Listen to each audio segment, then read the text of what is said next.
it out, and even Becca following Dwell House, like how we have this vision and we go into it really hoping for the best. We talk to our customers, we do what's right, but sometimes it doesn't work out the way that we think it's going to work out. And I told him, the only thing I can tell him is that you just push through. You either quit or you push through, right? And I talked about pivoting, and it's not just about pivoting, which we do. It's having tenacity, resilience, and the courage to believe in your own dream and that you can make it happen. It's not easy. Like, we get up here and we celebrate Brian's journey with a new product, all of us that are starting something new or reimagining, or Valerie with Ophelia and the products and the things we're doing. We do it over and over again. And so I just want to say thank you for being here. Thank you for believing in our entrepreneurs and supporting them, because it's not an easy journey. So I just want to extend a huge shout out of thanks, and thanks for being here. And without further ado, Brian and I met at a co-starters class I taught. Trevor let us use the Hive, as he graciously always does. And we taught a co-starters class. Brian and I met, and he had an idea. I call it the mental garage. And so we thought, let's get it out of the mental garage. And over the course of, a day and a half, it came out of the mental garage. And so I'm very excited for you to hear his story and his journey. So please bring, now what do we call it? We're Run Foo now? Run Foo. Okay, and he can share the story about the Run Foo from Traildoggr, but here is Brian.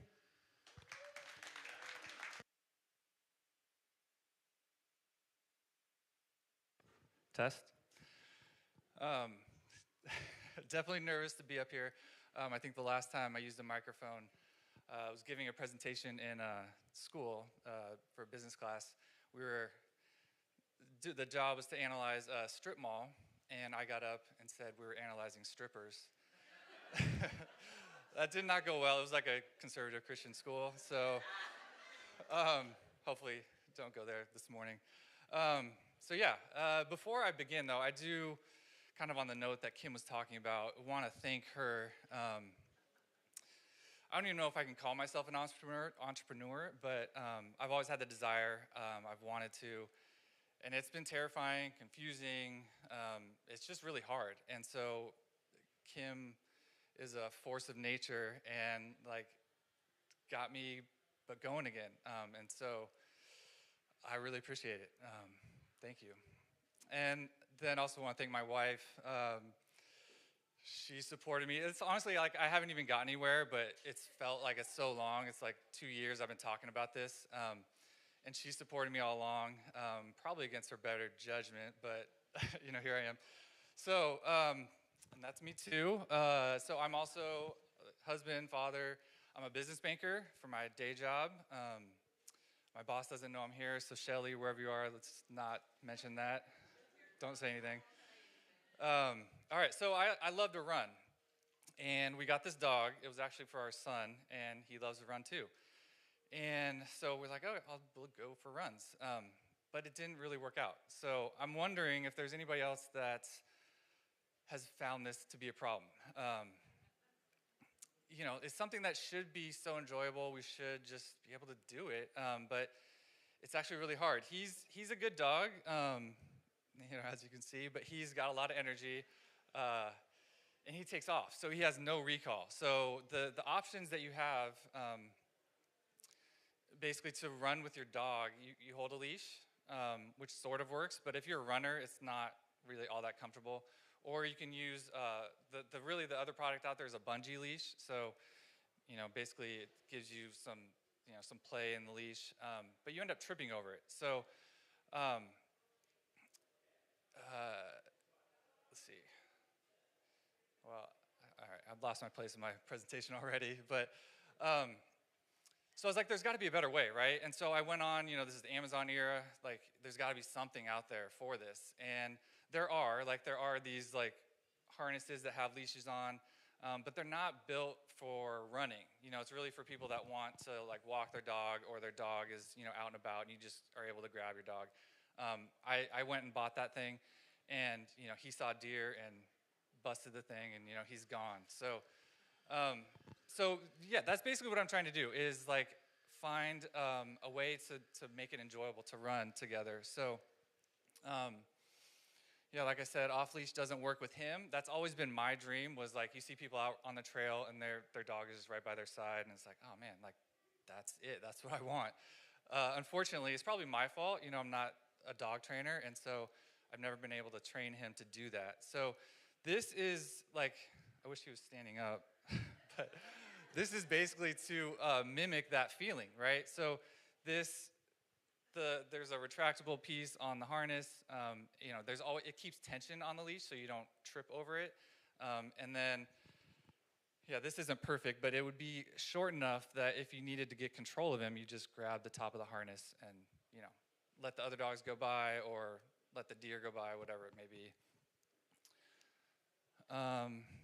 Yeah, so I was ready to throw in the towel and was like, well, maybe I could just do this, right? It's not, there's this fabric and like cord. So I'm still, it actually turned out to be harder than I thought. So that's why I don't actually have the thing to sell. Actually, I was talking to somebody this morning and she was saying that she almost tripped over her dog and she was like, I'm never doing it again. Like she has a pretty big dog. So I have been kind of affirmed in this product that there are other people out there.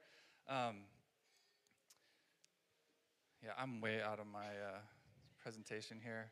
So I went to a race like 2 years ago, and it was like out in the woods, and you camped out the night before and did the race.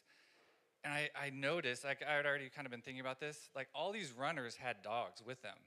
And of course, they weren't in the race. They had people staying back with their dogs, or they left them in the car or whatever. But there's a lot of people that run and have dogs, but they don't run with a dog, right? So I actually didn't, realize that until I kind of got further along here, but that's really my market. So that's who I'm trying to appeal to, sell this to, is people that want to be out and about with their dog, but don't really feel like they have the confidence in their training or, the right product. So this is who I'm selling to. So yeah, what's next? This is in the concept stage. This is my very rough prototype. I actually don't run with him with this because this is actually just made for like a 20-pound dog. So I'm still using just like the regular leash. I just attach it here into his harness, and it sort of works. But I'm working with a manufacturer in China, and hopefully, we'll be able to kind of put the pieces together to get some prototypes out and test them. Kim turned me on to the Oregon Entrepreneur Network, which helps with fundraising, so that's something I'll be going through in the next couple months. And then my ask of you guys is, if you are interested at all with, taking your dog out or even just following along, I just launched a Facebook group, so we'll be on there talking about taking your dog out on the trail. So, hiking, running, that kind of thing. So there's no link or anything, no QR code, but you should be able to find it by just Tails and Trails on Facebook. And that's all I got for you.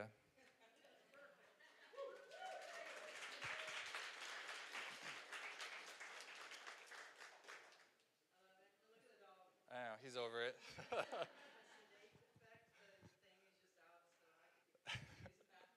Yeah, don't be confused. This is not how, you could ask my wife. He's chomping at the bit to get out the door any chance he gets. All right, questions.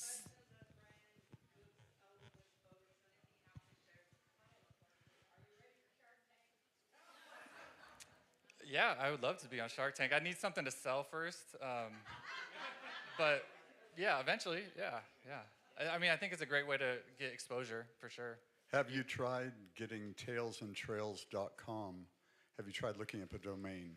Yeah, so again, thanks to Kim, she got me in touch with a intellectual property attorney, and I actually just got Runfu is the name of my brand, trademarked. Tails and Trails I tried, that is already taken. Traildoggr was actually the original name, which I have the website for, but that was already taken. So I'm going with Runfu, Run F-O-O. So. Second quick question. If I'm running with a Chihuahua or a Mastiff, there's a difference when they see a deer. Are you going to have different weight classes? Yeah, for sure. And it's actually, so in doing like research for this, there's only a few, like, well, not few, but there's only certain dogs that can really run. Like if a Chihuahua probably isn't going to run more than a mile or two.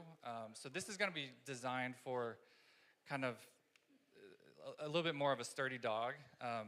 But yeah, so basically this thing here is for a Chihuahua. He would probably break it in a few times out. So yeah, the goal would be to have this be beefed up so it could handle a larger dog. And as far as sizing, I would just use the standard harness sizing. So what I want to sell is like the full system. So the belt for the runner or the hiker, and then the harness for the dog. Yeah.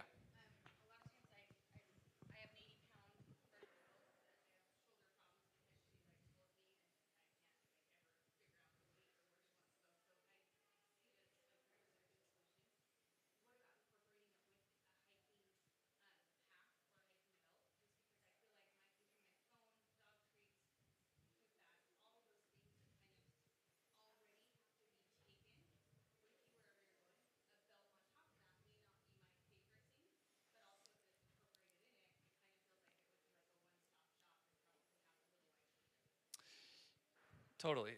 So, I mean, my goal is to build a brand, a business for multiple products. This is kind of this will be the first product. And that's honestly kind of the part of the Facebook group is to get people talking about things that they might want. So, that would be a great thing to share on there for me to hear, like, oh, what about some type of backpack that would be able to hold my dog treats and my phone and keys and things. So, yeah, I mean, I want to, go after that market of people to sell them whatever they want. Yeah.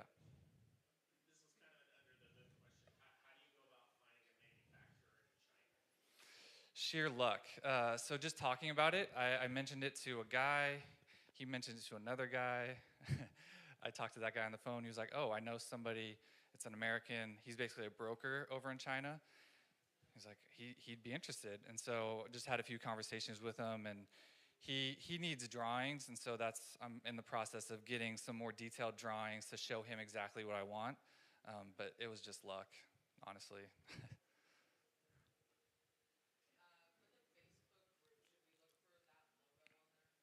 Yep, that's actually whatever they call it, the thing that's on Facebook. I just found it. The icon. The icon, thank you. I have a quick question. Um, so they make waist leashes. I use it on my dog all the time. What is different about yours that when my husky takes off, I don't fall on my butt? Right? Like what is keeping it from doing this the whole time when he decides there's a deer? Yeah, I mean, maybe nothing. So that's actually, so when I go out with him, in the first, maybe 15, 20 minutes, he's pulling the whole time. He's out sniffing, going after, squirrels and whatnot. And so it is like I have to like kind of pull back on it. But, with him, and I'm hoping this happens with other people, is like, and that was part of this like slide here. Like, so he will like fall in sync with me. And so like, honestly, for the majority of the run, he's just right here by my side. And it's almost like he's not, connected. So I don't know how that's going to work out with other people's dogs. I do think, dogs love to run and they love to, have a job. If they get a sense of like, this is my job, then they kind of just do it. Well, okay, so that's actually another thing. I do use a shock collar because he's really attracted to deer and other dogs at times, and not everybody wants their dog coming up to your dog. So I don't use the shock function. I just use the vibrate to just send the message like don't. And I've actually thought about incorporating that into the harness. So when they get to the end of the harness, they get a little feedback like that's too far. But that's more complicated, and I don't know, how that's gonna. And maybe somebody's already trying to do that. I don't know. Gotcha. Yeah. Have you talked with any of these dog trainers to get ideas from them? Yeah, I have a good friend who, his name is Forrest Mickey. If he's all over Instagram. He does like sport training for dogs, and so yeah, we've talked about, one of the features that he suggested was like, if your dog is really going after something, he's a big dog and you're a little person, like that can be a dangerous situation. So having like a quick release back here to just let the dog free. And I'm hoping he's going to come onto the Facebook community and like just talk about some of the behavioral things to help people get out. Animals have smells that they like and smells that they don't like. So I was thinking, like, if there was any tug at all, he would get a whiff of something he don't like and stop. Yeah, who knows? I mean, they can do pretty much anything these days. So, yeah. Hey, Brian. Yeah. So that jerk that happens at the end of the line, right? And it's both to the human as well as the dog that just like, at the end of the line.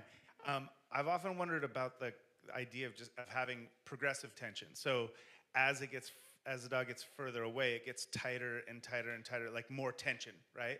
Yeah. And that would both give you the opportunity to brace, but also let the dog know that, it's getting harder to pull, basically, but without that jerk that happens at the very end, right? So it goes from almost zero resistance to full stop. And so the idea of it just getting progressive tension on the way out might be cool. Well, actually, my dog I haven't trainer, found anything like that. I have one that allows me to it's either break or off, right? Mm-hmm. But if you push it halfway down, it clicks. It's like click, click, click, and it slows the dog down, and then they know that they're getting close to the end. But I haven't found one that just does it automatically. That'd be amazing. Yeah, my dog trainer friend, he mentioned that as well. So it's kind of I'm not sure how it's going to end up, but right now I actually like the retractable piece being on the dog and not having really anything on me. That does limit your control of the dog, the experience. I've just found that to be the best thing for me. But actually I talked to Rich, and he kind of had the concept of having something here in front that you could do that. And maybe I offer both options at some point. But you kind of got to like choose a certain path to just get something out there. So I'm going with something that is, it's a little bit more, there's not as much safety, to be honest. So the safety feature is really just going to be the handle on the harness to just grab the dog. So, I mean, I'm hoping it's like a behavior modification tool, so you and your dog get out there a ton and you just experience, like when he's going to pull, and you kind of get in sync with how each other operates. So I could see something like that being able to be accomplished with like a workout band inside of a webbing sleeve. Just an idea, but I was also curious if you were anticipating like what do you call it, like a beta or a research product research period where you might make a few and give it to a select few in the community or some friends or something to try out. Yeah, so that would be the process. Once I get to the manufacturer, he's like, okay, we can make that. He'll send me some prototypes. I'll get it out. And then once we, kind of fine tune it, then my next step after that would be to do like a Kickstarter and sell that like, sort of finalized version of the product.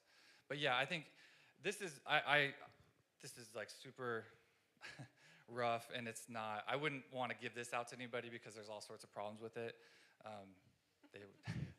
It'd be more than I could handle to like fix. So yeah, once I get something a little bit more refined, that's definitely part of the process. Can you tell us maybe more of the components of what we would see in a refined prototype?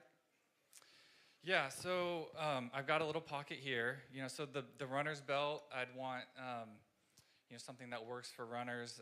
This is actually, it's just a weight belt. That's kind of a lighter weight belt, and I like it. It's a little bit thicker.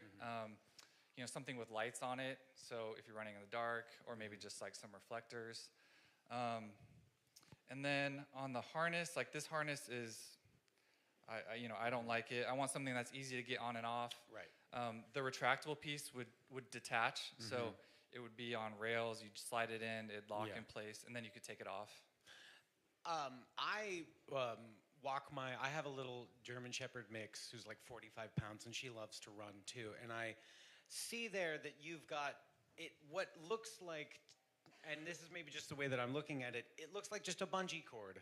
And you might be able to achieve a lot of these sort of tensile, sort of, aggressively stronger tension that we were kind of talking about, maybe with just some bungee cords. And those are easy to just clip on and off too. So that might Well, be. that's what I tried. Okay. Maybe the right length, because there's Yeah. either short ones, which he's Yeah. like right in front of me, I'm tripping over him, or there's long ones where Yeah. with him, it always end up wrapped around his leg. So What I'd have if- to stop and untangle it. Well, what if you sort of incorporated some sort of like a gear rotating thing that pulls the slack in, and then maybe get like a 10-foot long bungee cord? Anyway, I've asked like 5 questions now. Hi. How much extension do you anticipate including in the retractableness of the leash? And do you envision having additional handles along the way? Like when my dog is fully extended and I want to bring him back in, I'm trying to find points on the leash that I can draw him back. And just having a handle on the harness isn't always practical when he's 10, 15 feet away. Yeah, so not 10, 15 feet.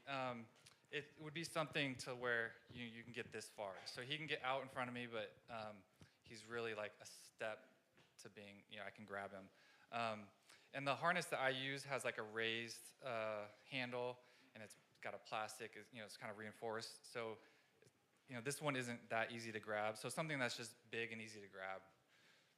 Yeah, I think I ran into safety is a big concern. I didn't realize like people get hurt a lot with retractable leashes. I've never been hurt, so that wasn't on my radar. But safety is going to be a big thing to overcome with this product because, there's a subreddit out there for people that run with dogs, and I put this idea out there, and people were like, "Oh, that's a terrible idea! Like, I would never do that. It's so dangerous." So yeah, it's a valid concern. I think, though, you answered my question. They don't have enough time to get full speed, right? So you have that short enough to where he may lunge, but my dog isn't like boom, boom, boom, boom, boom, boom, and then it hits you. So you're taking a lot less brunt of that weight by the time he's taken off. Yeah, they can jump off pretty well, but it doesn't have that long like smack at the end. So that length seems to be pretty good. Yeah. Hi. Hi. I am curious about the name. I don't know if I missed it, but was there a meaning behind the FOO part? Or I was kind of thinking like, and seems like early enough to kind of change it. Now, if you were stuck on it, I was kind of thinking like, Run Fido or Spot or something, a more common dog name. And then also, if you had considered doing any sort of like market research kind of surveys and seeing what names hit better. Yeah, so Traildoggr was my original name that I liked and got attached to, but I'm working with a trademark attorney. There's somebody out there trying to trademark Traildog, so I wouldn't be able to get that.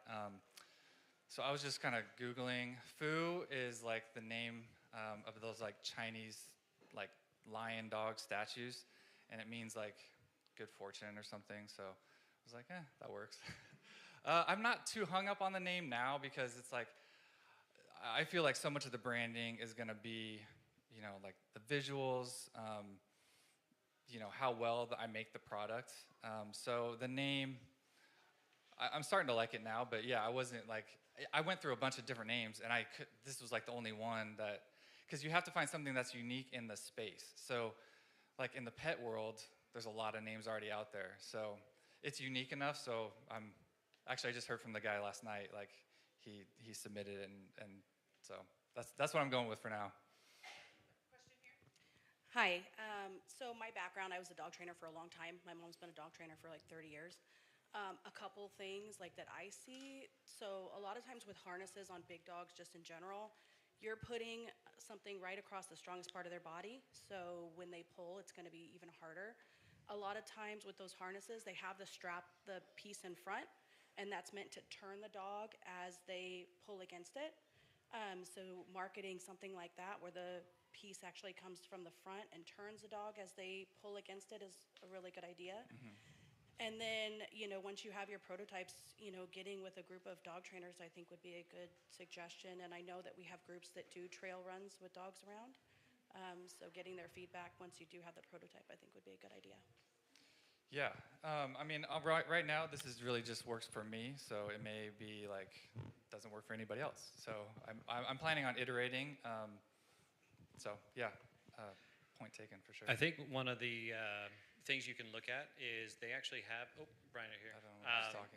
They actually have what's called slow acting harnesses, where you can actually set the weight and the amount of distance that you want it to kind of slowly react, rather than it's just goes from a hard break to a pull. They also have some technology out there where it's kind of the similar thing, and instead of a slow acting or a slow braking, it actually can send pulses down the line as well. It's mainly used for construction, but since the technology is there, I think someone can be able to do that. So. Let me get your number and let's yeah, talk more. And also, if you need help with the China stuff, let me know. I used to live in China for 7 years, working for all these different places and stuff. So yeah, let's you and I connect. That'd be great. Over here. I was wondering what your timeline you're looking at. Your perfect timeline and possibly maybe the reality timeline that this may take you to get up and actually to the prototype that you're looking at and getting. Yeah, I think there's probably 2 timelines. There's the timeline with money, and then there's a timeline with no money. So, John and Ryan, you can help me out here. As fast as possible. So, if say everything goes perfectly, the first drawings work for the manufacturer, I get something, I think he's thinking like 2 to 3 months, and we iterate, for maybe another 3 months. I'd say it'd be great to have something to sell within 9 to 12 months. Yeah. Am I next? I wanted to encourage you to at least get a prototype out so that you have something out, because I think if you go back and you do the research on all the businesses that have started, the prototype started here, and what they end up with and what it evolves into is something completely different. So I would encourage you to take the first step on the staircase, even though you can't see the whole thing. Just take the dive, go off the diving board into the deep end, and just do it, because I think this is a great idea. Thank you. Oh, I just want to reiterate, he had mentioned the construction equipment. You can also look at auto blaze, because it's the same technology where you have like a little bit of give, but then it pulls against a body weight. And there is a guy in town that makes auto blaze, and he actually has a whole climbing, I think his last name is Sled, a whole climbing harnesses and different things. And he manufactures at least he used to, right on like G Street in that industrial area. Maybe like getting a hold of somebody like that has that experience with the bracing and the tension, that might be a really, really good technology that you could kind of like almost harness. But I don't know how expensive that would be, because that's the hard thing. Those construction harnesses are $1,000. So you're looking at a price point that probably wouldn't be Right. Well, yeah, I mean, that's why I'm here, is to kind of hear ideas and feedback. So, I mean, I actually had tried something. It was like one of those retractable like tool holders from construction, and that didn't really work out that well. But yeah, I think there's so many things out there. Like, this is really just, all this stuff is already on the market. I'm trying to like configure it in a unique way. So if I can borrow from other technologies and people, like, I'm all for it. So my question is, you've brought up safety. I've heard safety 3 or 4 different times. So is that a concern of yours? People do get sued. Is that a concern? How are you going to deal with that? Lawyer up, right? I don't know. Safety is a concern. So I think the Facebook community is going to be about education and understanding, people's experiences and the concerns that they have around safety. Like, I know mine, but like I said, I didn't know about the retractable injuries. So I'm sure there's going to be other things that I'm not aware of that are going to be raised. But yeah, I think I am trying to get the right things in place. Like, I will need an attorney to make sure I have like the right waiver and whatever. Because yeah, I imagine. I mean, doing anything can be dangerous, right? Like, so being out on a trail, like, there's hazards for sure. So. One question I have is, it's a different type of marketing aspect, and I think Liquid Death is the one who really kind of started to change how we think about marketing. But before you go through all the process and spending a ton of money into developing your product, have you thought about trying to create a marketing campaign to, in some way, visualize or commercialize your concept, so that you can get like people to sign up or place orders ahead, so it kind of gives you the capital that you potentially need, and you are able to kind of gauge the market capacity for your idea. Have you thought about that? Well, yeah, my way of thinking about that has just been with Kickstarter. You know, depending, say my minimum order quantity is like 1,000 units. I'd launch a Kickstarter. If I don't get 1,000 people to sign up that want to buy it, then I go back to the drawing board, so yeah. We have a question here, there. Just two things. For the safety concern from earlier, just looping back to what you talked about before, for the prototype, you could always like build something into the belt, or it's a fast break and somebody can just yank a tab and then it's off of them. And if it's like choking the dog or they're tripping or whatever, it's just done. And then to his point, marketing with social media is awesome because you reach such a wide audience, and something that I've seen other small businesses do on social media when they're just starting out is exactly like what he said, just like pre-ordering the product to where you get the people to get the buy-in, they're interested, they sign up for it, you reach a large audience so you can reach your target audience, and that way you can get to your order quantity a little bit quicker. I've seen that work for a lot of just random businesses that come up on my feed when I'm, doom scrolling on a Saturday. Mm-hmm. So that and a Kickstarter would probably definitely help. Well, I enlisted Allie Broman, who presented here. She's doing my social media. I'm terrible at it, as my teenage kids can attest. So yeah, that's definitely the goal, to get as many people like into the community, get a social media following, so that when I do have a product ready, I have an audience to sell it to. So, Brian, one last question. How can this community help you? I mean, this has been helpful just to hear feedback and ideas. So, I mean, if you want to join the Facebook group, that'd be, a simple way. Or just tell me what's wrong with it, and I'll try to fix it.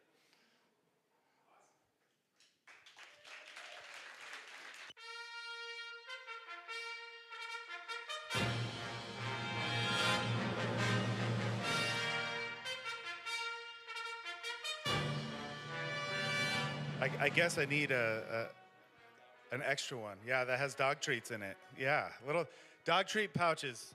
Kim, that's what we need. Million cups. Let them know. We need those. Awesome. Hey, Brian, great job. I know. So again, how long had this been in the making?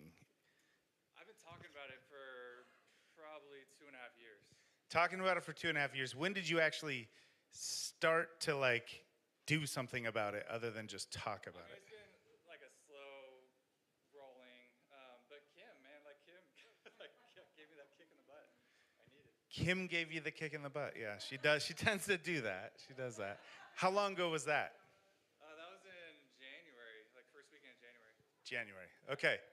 So not a long time. No, I made a lot of progress in the last 2 months. Yeah. And here you are, sharing your progress, sharing your idea and what you're up to. So thank you. Again, it's like this is very early stage, right? And a lot of things to work out, but like going for it, implementing the idea, putting it out there in front of people, and keeping working through the prototype, all the pieces of it. So I wish you tons of luck, man, and thank you for presenting it. I look forward to the update on this one maybe later in the year or next year, and see what progress you've made. And yeah, awesome. Big hand for Brian, yeah.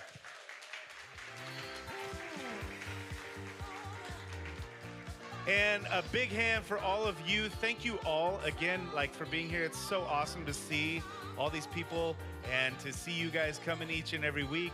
We appreciate the support.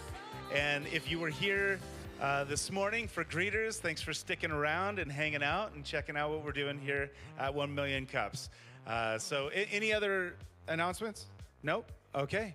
I have one. We'll be here again next week at 9:30. So we'll see you next Wednesday. Thanks again. Have a great day, you guys. Have a great week.